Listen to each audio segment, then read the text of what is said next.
തീപാടും പോരാട്ടം നടന്ന 2024 ലോക്സഭാ തെരഞ്ഞെടുപ്പ് കഴിഞ്ഞ് അതിന്റെ അന്തിമ വിധിക്കായി കാത്തിരിക്കുമ്പോൾ മൂന്ന് മുന്നണികളും ആശങ്കയിൽ തന്നെയാണ്. അതുകൊണ്ട് തന്നെ തെരഞ്ഞെടുപ്പിന് ശേഷം മുന്നണികളുടെ ഭാഗത്തു നിന്നുള്ള കണക്കെടുപ്പുകളെല്ലാം തന്നെ പൂർത്തിയായി കഴിഞ്ഞു.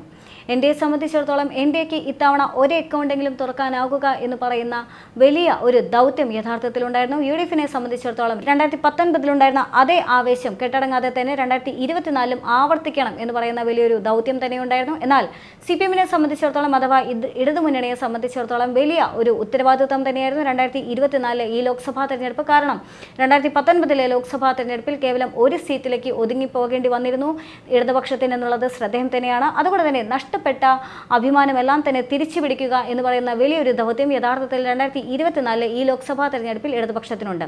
മാത്രമല്ല CPM-നെ സംബന്ധിച്ചിടത്തോളം ദേശീയ പാർട്ടി പദവി കൂടി നിലനിർത്തുക എന്ന് പറയുന്ന വലിയ ഒരു ദൗത്യം കൂടി മുന്നിലുണ്ടായിരുന്നു എന്നുള്ളത് തന്നെയാണ്. അതുകൊണ്ട് തന്നെ മൂന്ന് മുന്നണികളെ സംബന്ധിച്ചിടത്തോളം ഏറെ നിർണായകം തന്നെയായിരുന്നു 2024 ഈ ലോക്സഭാ തെരഞ്ഞെടുപ്പ്. എന്തു തന്നെയാണെങ്കിലും തെരഞ്ഞെടുപ്പിന് ശേഷമുള്ള CPM-ന്റെ കണക്കുകൾ പുറത്തുവരുന്ന സാഹചര്യത്തിൽ 10 മുതൽ 12 സീറ്റുകളിൽ വിജയ സാധ്യത പ്രഖ്യാപിക്കുകയാണ്. ആ 10 മുതൽ 12 വരെയുള്ള സീറ്റുകൾ ഏതെല്ലാമാണെന്ന് പരിശോധിക്കാം. ആദ്യത്തേത് കാസർഗോഡ് ലോക്സഭാ മണ്ഡലമാണ്. കാസർഗോഡ് ലോക്സഭാ മണ്ഡലത്തെ സംബന്ധിച്ചിടത്തോളം അവിടെ NDA സ്ഥാനാർത്ഥിയായിട്ടുണ്ടായിരുന്നത് ML അശ്വിനിയാണ്. LDF-ന്റെ സ്ഥാനാർത്ഥിയായിട്ടുണ്ടായിരുന്നത് MV ബാലകൃഷ്ണൻ മാഷാണ്. UDF-ന്റെ സ്ഥാനാർത്ഥിയായിട്ടുണ്ടായിരുന്നത് രാജ്മോഹൻ ഉണ്ണിത്താനാണ്.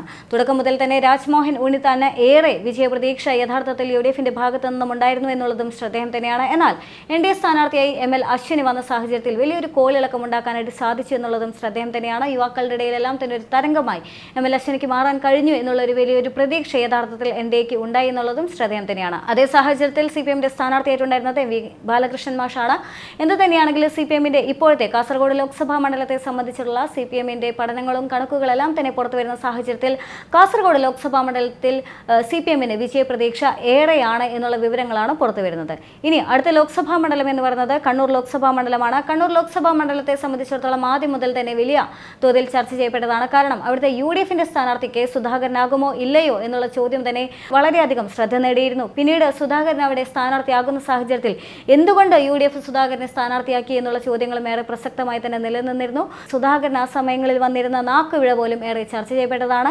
എന്തു തന്നെയാണെങ്കിലും UDF-ന്റെ സ്ഥാനാർത്ഥിയായിട്ട് കണ്ണൂർ ലോക്സഭാ മണ്ഡലത്തിലെത്തിയത് കെ സുധാകരൻ തന്നെയാണ്. LDF-ന്റെ സ്ഥാനാർത്ഥി എത്തിയത് NV ജയരാജനാണ്. അതേസമയം തന്നെ NDAയുടെ സ്ഥാനാർത്ഥിയായിട്ടുണ്ടായിരുന്നത് C രഘുനാഥാണ്. എന്തിനാണെങ്കിലും വളരെ വാശിയേറിയ പോരാട്ടം തന്നെയായിരിക്കും കണ്ണൂർ ലോക്സഭാ മണ്ഡലത്തിൽ ഉണ്ടാവുക. LDF-ന്റെ ഭാഗത്തു നിന്നാണെങ്കിലും UDF-ന്റെ ഭാഗത്തു നിന്നുള്ള കാൻഡിഡേറ്റുകളെല്ലാം തന്നെ വളരെ കരുത്തരാണ് എന്നുള്ള കാര്യത്തിൽ യാതൊരു തർക്കവുമില്ല. അതുകൊണ്ട് തന്നെ ഒരർത്ഥത്തിൽ UDF-നെ സംബന്ധിച്ചിടത്തോളം കെ സുധാകരന് തന്നെ വീണ്ടും ഒരു MP ആയി തുടരാൻ സാധിക്കുമെന്ന് പറയുന്ന വലിയൊരു പ്രതീക്ഷയുണ്ടായിരുന്നു. എന്നാൽ അതേസമയം തന്നെ സുധാകരനെ സംബന്ധിച്ചിടത്തോളം അദ്ദേഹത്തിന്റെ ആരോഗ്യനില, അദ്ദേഹത്തിന്റെ ചില അസുഖ സംബന്ധമായി അദ്ദേഹത്തിന് മണ്ഡലത്തിൽ കൃത്യമായി പ്രവർത്തിക്കാൻ കഴിഞ്ഞിരുന്നില്ല എന്നുള്ള വിലയിരുത്തലുകളെല്ലാം തന്നെ വന്നിട്ടുണ്ടായിരുന്നു. അതൊരു പക്ഷേ UDF-ന് പ്രതികൂലമായി വരാനുള്ള സാധ്യത ഏറെയാണ് എന്നുള്ള വിലയിരുത്തലുകളെല്ലാം തന്നെ ഉണ്ടായിരുന്നു. എന്ത് തന്നെയാണെങ്കിലും കണ്ണൂർ ലോക്സഭാ മണ്ഡലത്തെ സംബന്ധിച്ചിടത്തോളം കണ്ണൂർ ലോക്സഭാ മണ്ഡലത്തിൽ CPM-ന്റെ കണക്കുകൾ പുറത്തുവരുന്ന സാഹചര്യത്തിൽ അവിടെ CPM-ന് മേൽക്കൈ ലഭിക്കാനുള്ള സാധ്യത ഏറെയാണെന്ന് പറയുന്നു. അവിടെ വിജയിക്കുക CPM-ന്റെ കണക്കുകൾ പ്രകാരം അവിടെ വിജയിക്കാനുള്ള സാധ്യത MV ജയരാജനാണ് എന്നുള്ള വിവരങ്ങളും പുറത്തു വരുന്നുണ്ട്. മൂന്നാമത്തെ ലോക്സഭാ മണ്ഡലം എന്ന് പറയുന്നത് കോഴിക്കോട് ലോക്സഭാ മണ്ഡലമാണ്. UDF-ന്റെ സ്ഥാനാർത്ഥിയായിട്ട് UDF-ന്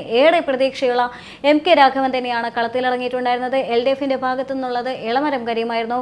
NDA സ്ഥാനാർത്ഥിയായിട്ടുണ്ടായിരുന്നത് MT രമേശാണ്. MT Ramesh Kozhikode NDA സ്ഥാനാർത്ഥി വരുന്ന സാഹചര്യത്തിൽ ചെറിയ തോതിലെങ്കിലും ഒരു ഭൂരിപക്ഷ വർധനം ഉണ്ടാകാൻ സാധിക്കുമെന്നുള്ളൊരു പ്രതീക്ഷ യഥാർത്ഥത്തിൽ NDAക്ക് ഉണ്ടായിരുന്നു. എന്നാൽ അതേസമയം തന്നെ എളമരം കരീമും MK രാഘവനും തമ്മിലുള്ള മുൻകാല ചരിത്രങ്ങളും പോർവിളികളെല്ലാം തന്നെ വീണ്ടും കോഴിക്കോട് ചർച്ചയാകാനുള്ള സാധ്യത ഏറെയാണ് എന്നുള്ള വിലയിരുത്തലുകളെല്ലാം തന്നെ ഉണ്ടായിരുന്നു. കഴിഞ്ഞ ലോക്സഭാ തെരഞ്ഞെടുപ്പിൽ എളമരം കരീമിന്റെ ചില വിവാദ പ്രസംഗങ്ങളെല്ലാം തന്നെ തിരിച്ചടിയായി സംഭവിച്ചു എന്നെല്ലാം തന്നെ വാദങ്ങൾ നിലനിൽക്കുന്ന സാഹചര്യത്തിലാണ് അവിടെ ഇക്കുറി എളമരം കരീം തന്നെ LDF-ന്റെ സ്ഥാനാർത്ഥിയായി എത്തുന്നത്. അതൊരു പക്ഷേ LDF-ന് ഗുണം ചെയ്യില്ല എന്നുള്ളതായിരുന്നു ആദ്യത്തെ വിലയിരുത്തലുകൾ. എങ്കിൽ പോലും ഇത്തവണത്തെ CPM-ന്റെ കണക്കുകൾ പുറത്തു വരുമ്പോൾ കോഴിക്കോട് ലോക്സഭാ മണ്ഡലത്തിൽ MK രാഘവന് വലിയൊരു തിരിച്ചടി നൽകിക്കൊണ്ട് അവിടെ എളമരം കരീം വിജയിച്ചു വരും എന്ന് തന്നെയാണ് LDF-ന്റെ കണക്കുകൾ പറയുന്നത്. MK രാഘവനെ സംബന്ധിച്ചിടത്തോളം അദ്ദേഹം ഏറെ സ്വീകാര്യനായ ഒരു ജനപ്രതിനിധി തന്നെയായിരുന്നു. അദ്ദേഹത്തെ പരാജയപ്പെടുത്തിക്കൊണ്ട് അവിടെ CPM-ന് ഒരു മേൽക്കൈ ലഭിക്കാൻ സാധ്യതയുണ്ട് എന്ന് പറയുമ്പോൾ അതൊരു ചരിത്ര വിജയം തന്നെയാകും എന്നുള്ള കാര്യത്തിൽ യാതൊരു തർക്കവുമില്ല. അടുത്ത ലോക്സഭാ മണ്ഡലം തൃശൂർ ലോക്സഭാ മണ്ഡലമാണ്. തൃശൂർ ലോക്സഭാ മണ്ഡലത്തെ സംബന്ധിച്ചിടത്തോളം ഒരു ത്രികോണ പോരാട്ടത്തിലുള്ള ലോക്സഭാ മണ്ഡലം തന്നെയാണ്. ആരായിരിക്കും സ്ഥാനാർത്ഥി എന്നുള്ള കാര്യത്തിൽ തുടക്കം മുതൽ തന്നെ ആശങ്കയുണ്ടായിരുന്നു. NDA സംബന്ധിച്ചിടത്തോളം ഏറെ പ്രതീക്ഷയുള്ള ഒരു ലോക്സഭാ മണ്ഡലമാണ്. ദേശീയ ശ്രദ്ധ ഏറെ ആകർഷിച്ച ഒരു ലോക്സഭാ മണ്ഡലം കൂടിയാണ്. തുടക്കം മുതൽ തന്നെ ഈ നിമിഷം വരെ വലിയ തരത്തിൽ ആശങ്ക നിലനിൽക്കുന്ന ഒരു ലോക്സഭാ മണ്ഡലം കൂടിയാണ് തൃശൂർ ലോക്സഭാ മണ്ഡലം. NDA സ്ഥാനാർത്ഥിയെത്തിയത് Suresh ഗോപിയാണ്. LDF സ്ഥാനാർത്ഥിയെത്തുന്നത് VS സുനിൽകുമാറാണ്. UDFിന്റെ സ്ഥാനാർത്ഥിയെത്തുന്നത് K മുരളീധരനാണ്. K മുരളീധരന്റെ തൃശൂർ സ്ഥാനാർത്ഥിയാകാനുള്ള വരവ് പോലും ഏറെ നിർണായകം തന്നെയായിരുന്നു. ഏറെ ചർച്ച ചെയ്യപ്പെട്ട വിഷയം തന്നെയാണ്. എന്തു തന്നെയാണെങ്കിലും തൃശൂർ ലോക്സഭാ മണ്ഡലത്തിൽ ആരായിരിക്കും വിജയം എന്നുള്ള കാര്യത്തിൽ വളരെ വലിയൊരു ആകാംക്ഷ യഥാർത്ഥത്തിൽ ഉണ്ട് എന്നുള്ളത് തന്നെയാണ്.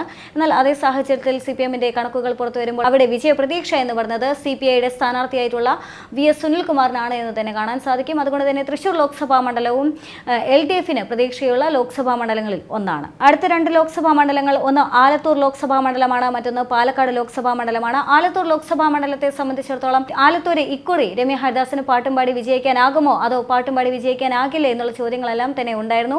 CPMനെ സംബന്ധിച്ചിടത്തോളം CPM യാതൊരു പരീക്ഷണത്തിനും ഇനി തയ്യാറല്ല എന്ന് പറഞ്ഞുകൊണ്ട് K രാധാകൃഷ്ണനെ തന്നെ കളത്തിലിറക്കിയ ഒരു ലോക്സഭാ മണ്ഡലം കൂടിയായിരുന്നു ആലത്തൂർ ലോക്സഭാ മണ്ഡലം. അതുകൊണ്ട് തന്നെ വാശിയേറിയ പോരാട്ടം തന്നെ ഉണ്ടായിരുന്നു എന്നുള്ളതും യാഥാർത്ഥ്യം തന്നെയാണ്. ആലത്തൂരിൽ എന്നാൽ NDAയുടെ സ്ഥാനാർത്ഥി എത്തിയിട്ടുണ്ടായിരുന്ന TN സരസു ടീച്ചറാണ്. എന്ത് തന്നെയാണെങ്കിലും വലിയൊരു തരത്തിലുള്ള പ്രതീക്ഷ യഥാർത്ഥത്തിൽ ആലത്തൂർ ലോക്സഭാ മണ്ഡലത്തെ സംബന്ധിച്ചിടത്തോളം CPMനാണെങ്കിലും ഉണ്ട്, അതേസമയം തന്നെ UDFനാണെങ്കിലും ഉണ്ട് എന്നുള്ളതും ശ്രദ്ധേയം തന്നെയാണ്. എന്തായാലും കണക്കുകൾ പുറത്തു വരുമ്പോൾ ആലത്തൂർ ലോക്സഭാ മണ്ഡലത്തിൽ അവിടെ രാധാകൃഷ്ണന് വലിയൊരു വിജയം CPM പ്രതീക്ഷിക്കുന്നുണ്ട്. ഇനി പാലക്കാട് ലോക്സഭാ മണ്ഡലത്തെ സംബന്ധിച്ചിടത്തോളം VK ശ്രീകണ്ഠൻ തന്നെയാണ്, സിറ്റിംഗ് MP ആയിട്ടുള്ള VK ശ്രീകണ്ഠൻ തന്നെയാണ് UDFിന്റെ സ്ഥാനാർത്ഥിയായി വരുന്നത്. എന്നാൽ അതേസമയം തന്നെ LDFിന്റെ സ്ഥാനാർത്ഥിയായി വരുന്നത് A വിജയരാഘവനാണ്. NDAയുടെ സ്ഥാനാർത്ഥിയായി വരുന്നത് C കൃഷ്ണകുമാറാണ്. പാലക്കാട് ലോക്സഭാ മണ്ഡലത്തെ സംബന്ധിച്ചിടത്തോളം അവിടെ BJPക്ക് ഏറെ പ്രതീക്ഷയുള്ള ഒരു ലോക്സഭാ മണ്ഡലം തന്നെയാണ്. എന്നാൽ അതേസമയം തന്നെ ഇക്കുറിയെങ്കിലും പാലക്കാട് ലോക്സഭാ മണ്ഡലം തിരിച്ചു പിടിക്കുക എന്ന് പറയുന്ന തീവ്രമായൊരു ലക്ഷ്യം യഥാർത്ഥത്തിൽ ഇടതുപക്ഷത്തിനുണ്ടായിരുന്നു. എന്തായാലും കണക്കുകൾ സൂചിപ്പിക്കുന്നത് തന്നെയാണ് അവിടെ A വിജയരാഘവന് ഒരു വിജയം കണക്കുകൾ സൂചിപ്പിക്കുന്നുണ്ട്. ഇനിയുള്ള ലോക്സഭാ മണ്ഡലങ്ങളിൽ ഇടുക്കിയും ചാലക്കുടിയും പരിശോധിക്കുമ്പോൾ ഇടുക്കിയിലും ഇടതുപക്ഷത്തിന് തന്നെ വിജയം ഉണ്ടാകുന്നതായി കാണാൻ സാധിക്കും. ഇടതുപക്ഷത്തിന്റെ സ്ഥാനാർത്ഥിയായി വരുന്നത് ജോയ്സ് ജോർജ് ആണ്. എന്നാൽ അതേസമയം തന്നെ എന്തായാലും ചാലക്കുടി ലോക്സഭാ മണ്ഡലത്തിൽ LDFിന്റെ സ്ഥാനാർത്ഥിയെ സംബന്ധിച്ചിടത്തോളം ഏറെ പ്രതീക്ഷ യഥാർത്ഥത്തിൽ LDFിനുണ്ടായിരുന്നു. അദ്ദേഹം മുൻപും മന്ത്രിയായിരുന്ന ഒരു വ്യക്തിയാണ് എന്നതുകൊണ്ടും അദ്ദേഹത്തിന്റെ പ്രവർത്തന മികവിലെല്ലാം തന്നെ യഥാർത്ഥത്തിൽ LDFിന് ഏറെ പ്രതീക്ഷയുണ്ടായിരുന്നു എന്നുള്ളതും ശ്രദ്ധേയം തന്നെയാണ്.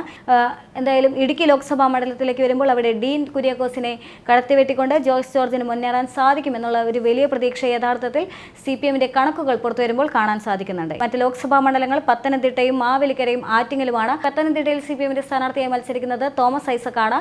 എന്നാൽ അതേസമയം തന്നെ പത്തനംതിട്ടയിൽ ഏറെ ശ്രദ്ധ നേടിയ ഒരു ലോക്സഭാ മണ്ഡലം തന്നെയാണ്. കാരണം NDAയുടെ സ്ഥാനാർത്ഥിയായി വരുന്നത് അനിൽ ആന്റണിയാണ്, UDFിന്റെ സ്ഥാനാർത്ഥിയായി വരുന്നത് ആന്റോ ആന്റണിയാണ്.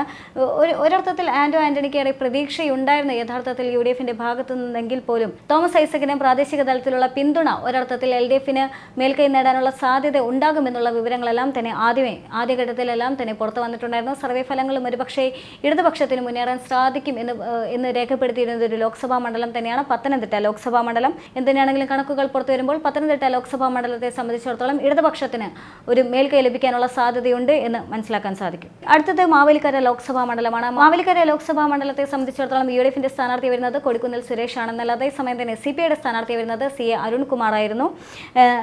ബൈജു കലാശാലയായിരുന്നു NDAയുടെ സ്ഥാനാർത്ഥിയായി എത്തിയിട്ടുണ്ടായിരുന്നത്. യഥാർത്ഥത്തിൽ മാവേലിക്കരയെ സംബന്ധിച്ചിടത്തോളം UDFിന് പ്രതീക്ഷ അല്പം മങ്ങിയിരുന്നു എന്ന് തന്നെ കാണാൻ സാധിക്കും. കൊടിക്കുന്നിൽ സുരേഷിന്റെ വിജയ സാധ്യതയെപ്പറ്റി പോലും UDFിന് യഥാർത്ഥത്തിൽ സംശയമുണ്ടായിരുന്നു എന്നുള്ളതും ശ്രദ്ധേയമായ ഘടകം തന്നെയാണ്. ഇനി ആറ്റിങ്ങൽ ലോക്സഭാ മണ്ഡലത്തെ സംബന്ധിച്ച് പരിശോധിക്കുകയാണെങ്കിൽ NDA സ്ഥാനാർത്ഥി V മുരളീധരനും UDF സ്ഥാനാർത്ഥി അടൂർ പ്രകാശുമാണ്. LDFിന്റെ സ്ഥാനാർത്ഥി വരുന്നത് V ജോയ് ആണ്. V ജോയെ സംബന്ധിച്ചിടത്തോളം അദ്ദേഹത്തിന് ജനങ്ങൾക്കിടയിൽ ഏറെ സ്വാധീനമുണ്ട് എന്നുള്ള വിവരങ്ങളെല്ലാം തന്നെ യഥാർത്ഥത്തിൽ CPMന് വളരെ അനുകൂല സാഹചര്യമാകാനുള്ള സാധ്യതയുണ്ട് എന്നുള്ള വിലയിരുത്തലുകൾ ഉണ്ടായിരുന്നു. സർവേ ഫലങ്ങളെല്ലാം തന്നെ ഒരുപക്ഷെ LDFിന് അനുകൂലമായി വരാനുള്ള സാധ്യത ഏറെയാണ് എന്നുള്ള പ്രവചനങ്ങളുണ്ടായിരുന്നു. എന്നാൽ ആറ്റിങ്ങലിനെ സംബന്ധിച്ചിടത്തോളം ആറ്റിങ്ങലിൽ V മുരളീധരന് വോട്ട് ഒരുപക്ഷെ ഭൂരിപക്ഷം കൂടാനുള്ള സാധ്യത ഏറെയാണ് എന്നുള്ള വിലയിരുത്തലുകളും ഉണ്ടായിരുന്നു. എന്തുതന്നെയാണെങ്കിലും CPMന്റെ കണക്കുകൾ പുറത്തു വരുന്ന സാഹചര്യത്തിൽ ആറ്റിങ്ങൽ ലോക്സഭാ മണ്ഡലത്തിലും V ജോയ്ക്ക് ഏറെ പ്രതീക്ഷ നിലനിൽക്കുന്നുണ്ട്. അതായത് 10 മുതൽ 12 വരെ ലോക്സഭാ മണ്ഡലങ്ങളിൽ CPMന് വലിയ വിജയപ്രതീക്ഷയുണ്ട് എന്ന് തന്നെയാണ് കണക്കുകൾ സൂചിപ്പിക്കുന്നത്. ആ 10 ലോക്സഭാ മണ്ഡലങ്ങൾ എന്ന് പറയുന്നത് ഒന്ന് കാസർഗോഡാണ്, മറ്റൊന്ന് കണ്ണൂരാണ്, കോഴിക്കോട്, തൃശൂർ, ആലത്തൂർ, പാലക്കാട്, ഇടുക്കി, ചാലക്കുടി, പത്തനംതിട്ട, മാവേലിക്കര, ആറ്റിങ്ങൽ തുടങ്ങിയ ലോക്സഭാ മണ്ഡലങ്ങളിലാണ് യഥാർത്ഥത്തിൽ LDFിന് ഏറെ വിജയപ്രതീക്ഷയുള്ള ലോക്സഭാ മണ്ഡലങ്ങൾ. ഇപ്പോൾ ഇത്രയും ലോക്സഭാ മണ്ഡലങ്ങൾ പറയുമ്പോൾ അവിടെയും ഒരു ലോക്സഭാ മണ്ഡലം ഇപ്പോഴും സംശയ നിഴലിൽ തന്നെ നിൽക്കുകയാണ്. അത് വടകര ലോക്സഭാ മണ്ഡലമാണ്. അവിടെ KK ശൈലജ ടീച്ചർ തന്നെയായിരുന്നു LDF കളത്തിലിറക്കിയിട്ടുണ്ടായിരുന്നത്. പക്ഷേ എന്നാൽ പോകെ രാഷ്ട്രീയ സാഹചര്യങ്ങളെല്ലാം തന്നെ മാറി മറിഞ്ഞു.